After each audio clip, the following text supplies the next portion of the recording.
আর কয়েকদিন পরেই লোকসভা নির্বাচনের নির্ঘণ্ট প্রকাশিত হবে। তার আগে প্রস্তুতি পুরোদমে চলছে এবং আমরা এখন এসে উপস্থিত হয়েছি সৌমিত্র পুততুণ্ডুর কাছে এবং কামাহাটি পৌরসভার সিআইসি সদস্য।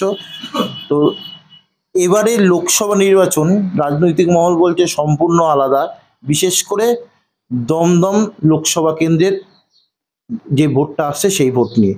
তার কারণ কি, প্রথমত এখানকার যে যে অঞ্চলের মানে সৌমিত্র পুততুণ্ডুর বিধায়ক তাপস রায় সদ্য প্রাক্তন হয়েছে এবং তার সাথে সাথে মদন মিত্র শারীরিক অসুস্থতার দরুন অনেকদিন লাইভে আসতে পারছে না বা সেভাবে জনসংযোগ রক্ষা করতে পারছে না। তো এই দুটো এফেক্ট করবে কিনা সেভাবে খোঁজ করে নেব। তাপস রায়ের অবর্তমানে এবং মদন মিত্রর সক্রিয় অবদান এখনো পর্যন্ত পাওয়া যাচ্ছে না, এটা কি কতটা এফেক্ট করবে বলে তোমার মনে হয়? না, দেখুন, ব্যাপারটা হচ্ছে যে 2009 থেকে যদি ধরি সমস্ত নির্বাচনটাকে, ক্ষমতায় আসার পরে সৌগত রায় 2009 জেতার পরে 2010-এ কামাহাটি পৌরসভা বা বরানগর পৌরসভা যখন সমস্ত এরা দখল করেছে, তখন কিন্তু পুরোটাই তখন কিন্তু কোনো এমএলএ বা এমএলএ আমাদের এখানে নির্বাচিত হয়নি। আজকে দাঁড়িয়ে কিন্তু এতদিন নেতৃত্ব দিয়েছেন, হয়তো সবার সাথে মিলেমিশে কাজ করেছেন, এটা একটা অস্বীকার করার কোনো জায়গা নেই। তার সাথে যেটা হচ্ছে, যে কোনো অঞ্চলে কাউন্সিলরদের ব্যবহার, কাউন্সিলরদের কাজ, কাউন্সিলরদের মেলামেশার ওপরই বিধানসভা এবং লোকসভার প্রার্থী জেতানোর ওপর পুরোটাই নির্ভর করে। এবং সেক্ষেত্রে বরানগরের নেতৃত্ব যথেষ্ট শক্তিশালী এবং বরানগর বিধানসভার নেতৃত্ব যারা আছেন, অপর্ণাদি আছে, অঞ্জনদা আছে, সোনুদা আছে, জয়ন্তদা আছে, বিশ্বজিৎ বর্ধন আছে, এরা আছে বরানগর বিধানসভার ক্ষেত্রে। আশা করি কোনো সমস্যা হবে না। এবারে তৃণমূলের পক্ষ থেকে এবং অভিষেক ব্যানার্জিও একটা কথা বলেছিল যে নব্য তৃণমূল আর হচ্ছে পুরনো তৃণমূল আছে তার মধ্যে ডিভাইডেশন একটা করে দিয়েছিল।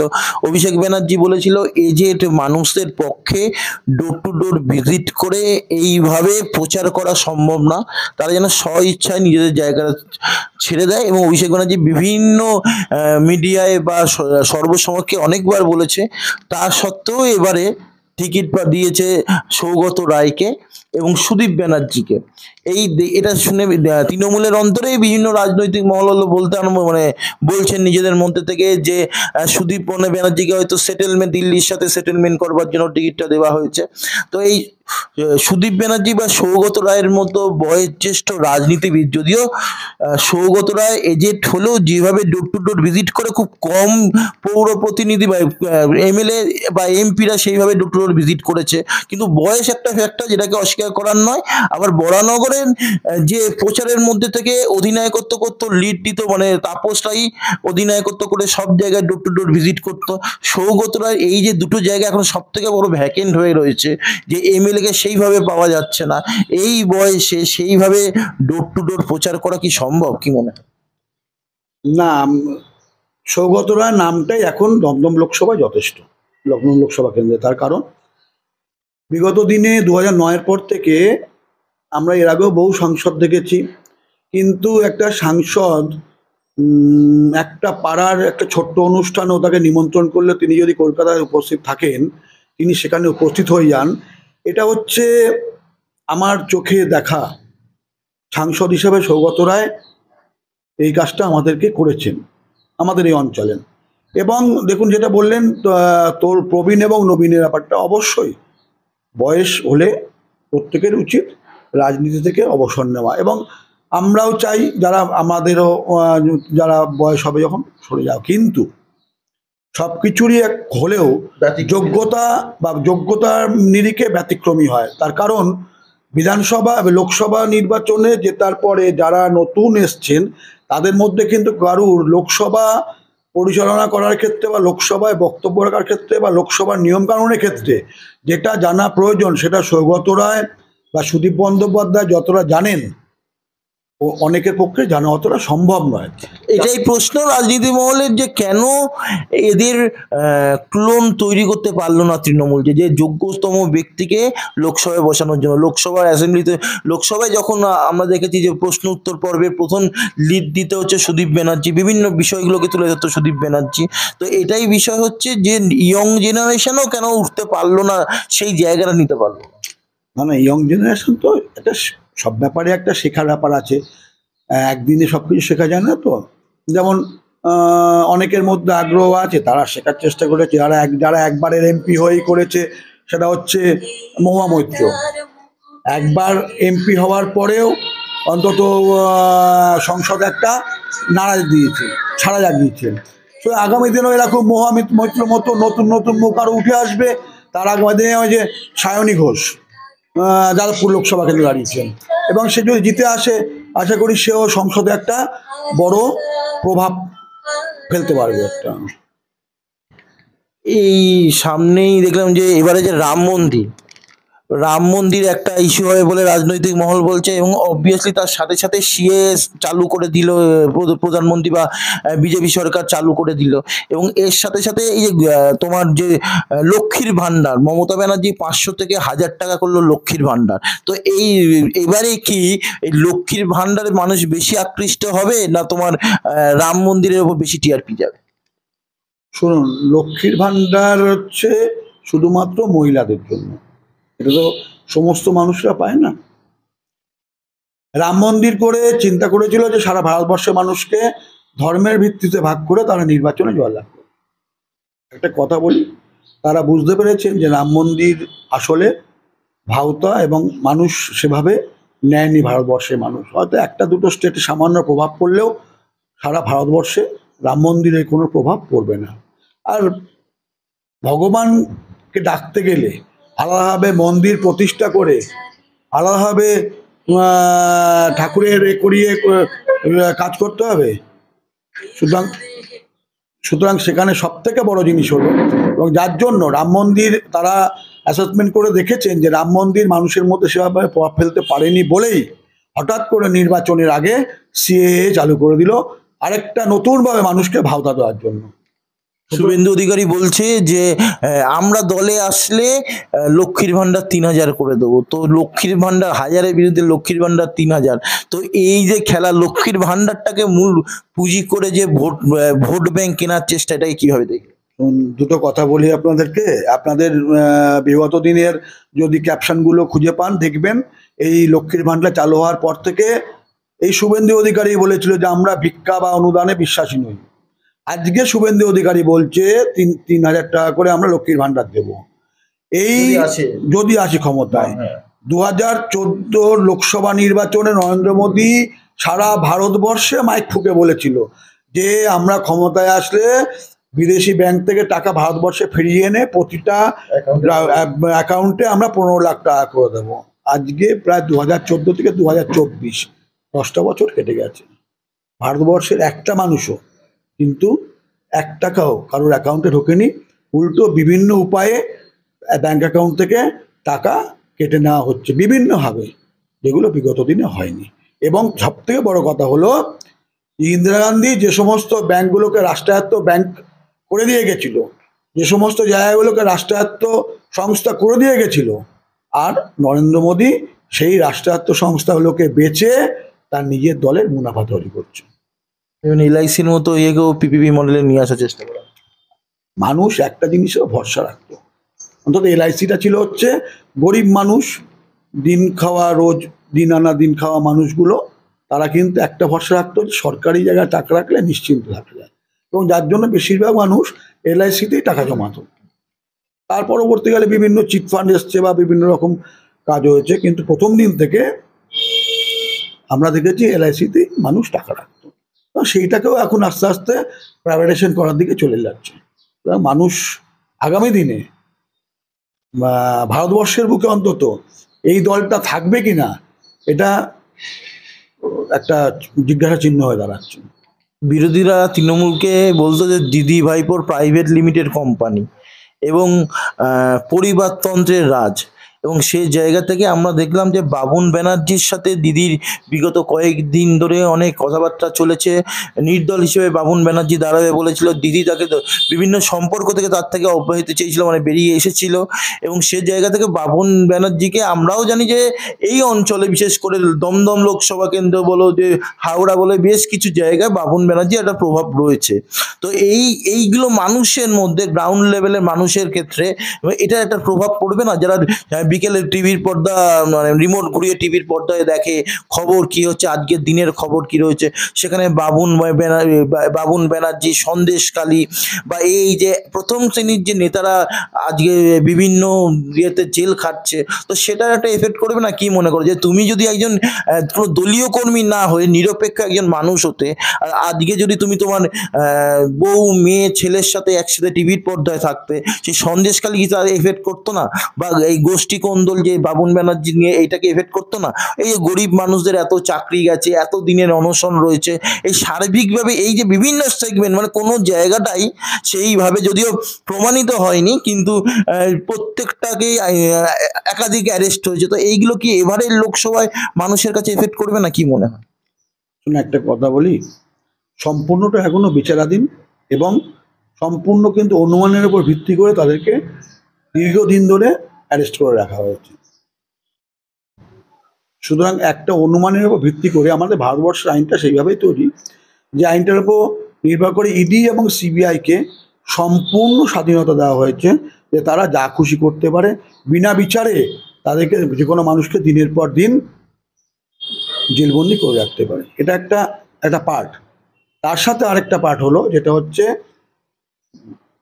সন্দেশখালী যদি বলো, এখনো পর্যন্ত সন্দেশখালীতে কোথাও প্রমাণিত হয়নি বা কোনো একজন মহিলা দাঁড়িয়ে বলেনি যে তাকে সে এই, মানে দোষীরা তার উপর এই নির্মম বা পাশবিক অত্যাচার করেছে। জমি কেড়ে নিয়েছে মারাত্মক। বলতে দাও, লেট মি ফিনিশ। জমি কেড়ে নিয়েছে। এবার যদি একটা মানুষ, কিছু মানুষ সুযোগের সদ্ব্যবহার করে, এরম আমার যখন প্রয়োজন হয়েছে আমি তাকে জমিটা বিক্রি করে দিয়েছি, আর এখন যখন এটাকে নিয়ে একটা দোটানা চলছে, তখন আমি বলছি যে আমার জমিটা জোর করে নিয়ে নেওয়া হয়েছে। আমি যদি কাউকে জমি কেড়ে নেওয়া আর রেজিস্ট্রি করে দেওয়া, দুটোর মধ্যে পার্থক্য আছে। আমার যদি নিজস্ব জমি থাকে, তাহলে আমি যদি তাকে লিখে না দিই, তাহলে তো সে আমার থেকে কেড়ে নিতে পারবে না। সরকারের একটা নিয়ম আছে তো, যা যদি আইন তো সকলের ঊর্ধ্বে আইন, আমারও ঊর্ধ্বে আইন, মুখ্যমন্ত্রীর ঊর্ধ্বে আইন, প্রধানমন্ত্রীর ঊর্ধ্বেও আইন। সুতরাং যদি একটা মানুষ জমি দখল করে নেয়, তাকে তো জমিটার প্রমাণ করতে হবে যে ওর জমি আমি পেয়েছি। কিন্তু সেই জমি যদি আমি রেজিস্ট্রি না করে দিই, তাহলে তো সেই জমির মালিকানা পেল না, তাহলে জমি দখল করার প্রশ্ন আসছে করতে, তাই নয় কি? আর তার সাথে হচ্ছে বিভিন্ন জায়গায় বিভিন্ন রকম ঘটনা ঘটেছে। আজকে ধরুন সারা ভারতবর্ষ যদি দেখেন, হাতরাসের মতো ঘটনা ঘটেছে। কদিন আগে এমপিতে মানে গর্ভবতী মহিলাকে ধর্ষণ করে আগুন জ্বালিয়ে দেওয়া হয়েছে। সেই ঘটনাগুলো কিন্তু এখন তোমাদের মতো মিডিয়ারাই প্রকাশ্যে আনছে না। একটা সন্দেশখালী নিয়ে পড়ে আছে।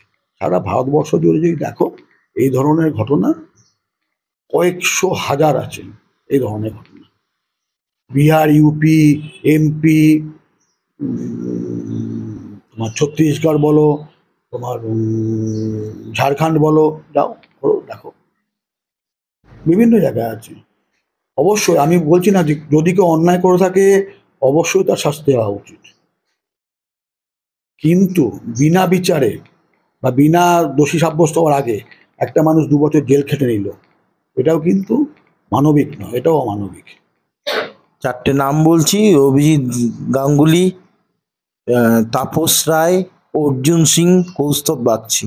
তো এই 4টে নাম লাস্ট শেষ 1 মাসে বিজেপিতে যোগদান করেছে। এই প্রত্যেকের নাম নিয়ে তোমার যদি কিছু বলার থাকে বলো। প্রথমে বলি কৌস্তব বাগচি, যে একটা পৌরসভা নির্বাচনে দাঁড়িয়ে 150-170টা ভোট পায়। তার বাংলা জুড়ে যোগ করতে, সে বিজেপিতে যোগ দেবে, সিপিএমে যোগ দেবে, কংগ্রেসে থাকবে, সেটা তার ব্যক্তিগত ব্যাপার, তাকে ওটা গুরুত্বহীন। আমি কে সৌমিত্র অধুরণ্ড একটা বিজেপিতে যোগ দিলাম, তাতে কি যায় আসে? কিচ্ছু যায় আসে না। সুতরাং আমি একটা কথা বলি, যে বাংলার মানুষ এখনো পর্যন্ত মমতা ব্যানার্জির ওপর আস্থা রাখে, মমতা ব্যানার্জির ওপর ভরসা রাখে, মমতা ব্যানার্জিকে বিশ্বাস করে, মমতা ব্যানার্জিকে ভালোবাসে, মমতা ব্যানার্জি তাদের কাছে আবেগ, মমতা ব্যানার্জি তাদের কাছে ভালোবাসা। সুতরাং মমতা ব্যানার্জির বাইরে বাংলার মানুষ অন্তত কিছু বোঝে না। আর তার যদি তাই হতো 2021-এর বিধানসভা নির্বাচনে প্রায় রেগুলার বেসিসে প্রধানমন্ত্রী, স্বরাষ্ট্রমন্ত্রী, বিভিন্ন মন্ত্রীরা, বিভিন্ন রাজ্যের মুখ্যমন্ত্রীরা, বিভিন্ন নেতারা, সর্বভারতীয় নেতারা রোজ 2, 4, 5টা করে মিটিং করে গেছে।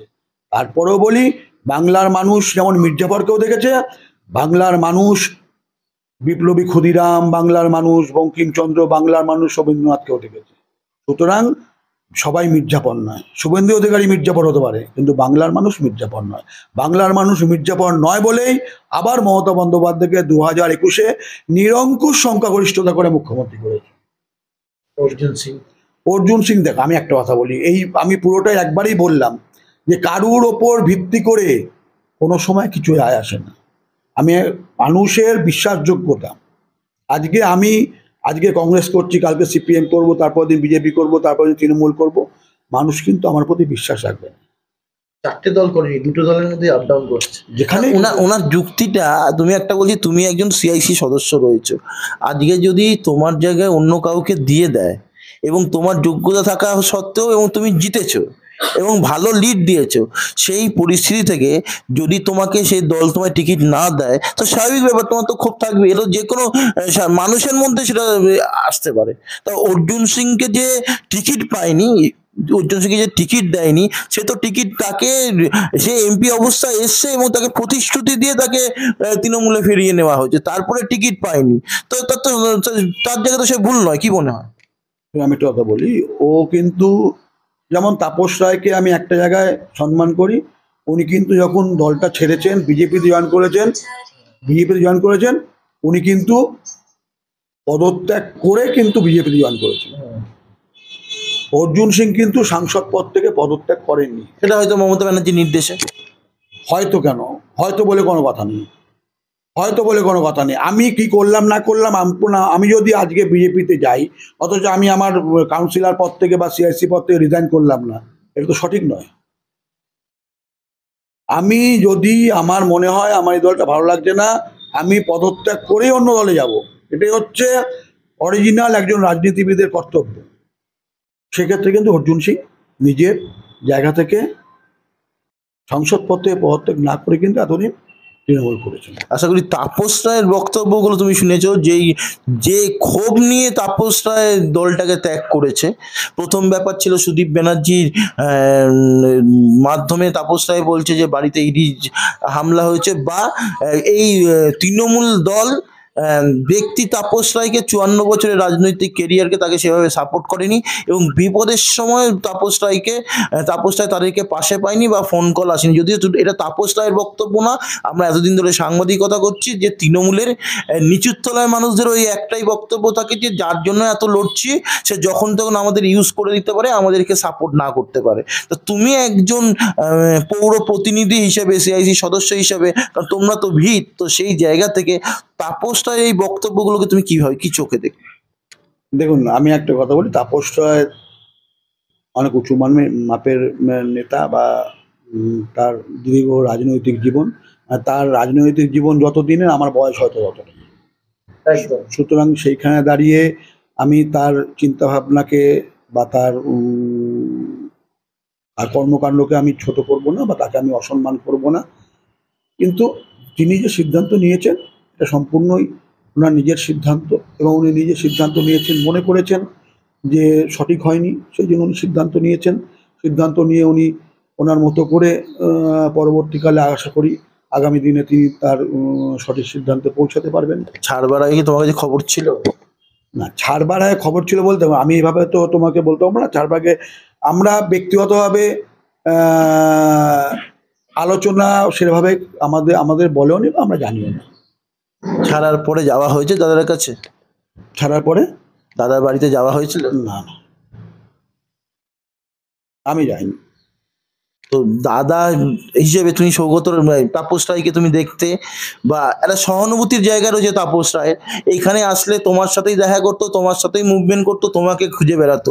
তো সেই জায়গা থেকে কতটা বেদনাদায়ক বিষয়টা বলে তোমার মনে হয়? অবশ্যই একটা তো আঘাত তো অবশ্যই লেগেছিল যেদিন দল ছেড়ে বিরাট পথ ছেড়ে দল ছেড়ে চলে যায়।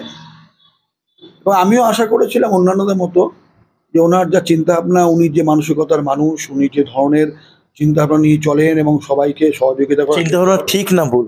না না, চিন্তা ভাবনা ঠিক ভুল সেটা তার ব্যক্তিগত ব্যাপার। তোমার কি মনে না হয় না, ঠিক না? আমি এভাবে বলতে পারবো না। আমি আশা করেছিলাম যেটা ওনার সাথে দীর্ঘদিন মেশার পরে আমি যেটা আশা করেছিলাম যে উনি দল ছেড়ে দিয়েছেন, দল ছেড়েছেন ঠিকই, কিন্তু উনি হয়তো রাজনীতি বিভিন্ন সময় বলতেন এটা যে আমি রাজনীতি থেকে সন্ন্যাস নেবো আর রাজনীতি করবো না, এটা আমার লাস্ট টার্ম, আমি আর দাঁড়াবো না ভোটে। উনি বিভিন্ন সময় আলোচনা হোক বা এমনি গল্পের মধ্যেও বলতেন এটা। আমিও আশা করেছিলাম যে উনি হয়তো বিধায়ক পদে পদত্যাগ করেছেন, হয়তো রাজনীতি থেকে। ওনার একটা এর কারণও ওনার ছিল যে দুর্নীতি। উনি একটাই বারবার কথা বলছে তৃণমূলের দুর্নীতি, বিশেষ করে বারবার মিডিয়ার সামনে বলেছে সন্দেশখালী খুব কষ্ট দিয়েছে ওনাকে, শুধুমাত্র এটা না, তাপস রায় বিভিন্ন ইস্যু নিয়ে বারবার নিজের অন্তরেই যারা পার্সোনালি তাপস রায়ের বাড়িতে গেছে বা বসেছে আড্ডার ছলে, তাপস রায় কিন্তু এই বিষয়গুলোকে কাউন্টার করতো যে আমি এতদিনের রাজনীতি আমি এইগুলোকে মেনে নিতে পারি না। খুব কাছের মানুষ তুমি তাপস রায়ের। তো এই যে কথাগুলো বলছে সেই কথাগুলোর কতটা যুক্তি আছে বলে তোমার মনে হয়? প্রতিটা তোমরা রাজনীতিবিদ, তোমরা যুক্তিতক্কের মধ্যেই থাকো, তো সেই বিষয় নিয়ে তোমার তাপস রায় অন্য দলে যাওয়ার থেকে এই দল ছাড়ার পিছনে যে যুক্তিগুলোকে তো দিয়েছেন মানুষের কাছে, সেই যুক্তিটা কত যুক্তিযুক্ত সেটা যদি দেখুন, আজকে শুভেন্দু অধিকারী যখন দলে ছিল, শুভেন্দু অধিকারী নরেন্দ্র মোদী বা অমিত শাহের বিরুদ্ধে বিভিন্ন রকম কথাবার্তা বলেছে। অমিত শাহের ছেলে জয় শাহ সম্বন্ধে বিভিন্ন কথাবার্তা বলেছে।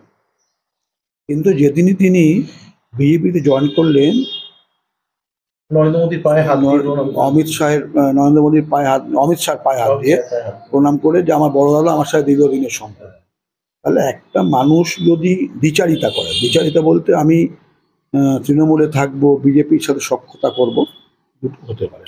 এটাই একটা বড় ফ্যাক্টর যে মানুষের বিশ্বাসযোগ্যতা 2024-এর দিকে তাকিয়ে যে যারা ভোট দেবে তারা কোন ভিত্তিতে দেবে, কোথাও যেন এই বিষয়গুলোই থেকে এই বিশ্বাসযোগ্যতার অভাব হচ্ছে না এবারে লোকসভা। এই ধরুন অর্জুন সিং আসছে যাচ্ছে, তাপস রায়ের মতো ব্যক্তিত্ব বেরিয়ে যাচ্ছে, বাবুন ব্যানার্জির মতো ব্যক্তিত্বরা এই কথা বলছে। আমার প্রশ্নটাই ঠিক এই জায়গা থেকেই যে এই যে বিভিন্নভাবে রাজনীতির খেলা, সাধারণ মানুষ কি নোটায় ভোট দেবে? নোটা কোথায় উঠেও গেছে, এবার আছে কিনা আমরা জানি না। তো সেই বিষয় থেকে সাধারণ মানুষ কি ভোট দেবে, কি ভিত্তিতে দেবে? এবং ওয়েস্ট বেঙ্গলের যে ভোটের রাজনীতি, সেই ভোটের রাজনীতি থেকে আদৌ কি সেটা ফলপ্রসূ হবে, কি মনে হয়? শোনো, আমি যেহেতু একটা দল করি, আমি সেই দলের পক্ষ নিয়ে বলবো, যে যে দল করবে সে সে দলের পক্ষ নিয়ে বলবে। এবং আমি তোমাকে দায়িত্ব নিয়ে বলতে পারি, সাধারণ মানুষ আমরা নিজেদেরকে খুব চালাক মনে করি। আমরা চালাক মনে করি যে আমরা যেটা মানুষকে বলে দেবো, মানুষ সেটা বুঝে গিয়ে ভোট দেবে। তো আমি বলি এটা সম্পূর্ণ ভুল এবং ভ্রান্ত ধারণা মানুষের। কারণ আমাদের থেকেও সাধারণ মানুষ অনেক বেশি রাজনৈতিক সচেতন এবং অনেক বেশি খবরাখবর রাখে যে আগামী দিনে কাকে ভোট দিলে, কার সাথে থাকলে আমাদের সুবিধা হবে। সুতরাং মানুষ সেই চিন্তাভাবনা করেই ভোট দেবে এবং সম্পূর্ণভাবে, যেটা আগেও বললাম এখনও বলি, মমতা ব্যানার্জির ওপর বিশ্বাস, মমতা ব্যানার্জির ওপর আস্থা, মমতা ব্যানার্জির ওপর ভরসা বাংলার মানুষের আছে। বাংলার মানুষ তার ভিত্তিতেই আগামী নির্বাচনে ভোট দেবে। অভিজিৎ গঙ্গোপাধ্যায়ের প্রসঙ্গটা ওভারলুক হয়ে গেছিল যে মানে গরিবের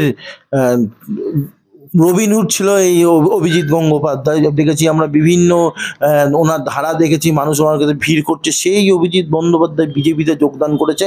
রাজনৈতিক মহল কেউ কেউ বলছে ভালো হয়েছে যে আরও বেশি মানুষের সাথে উনি মিশতে পারছেন, আরও বেশি মানুষের কাছে যদি জিতে আসতে পারেন, আরও বেশি মানুষের কাছে উনি মানুষের হেল্প করতে পারবে।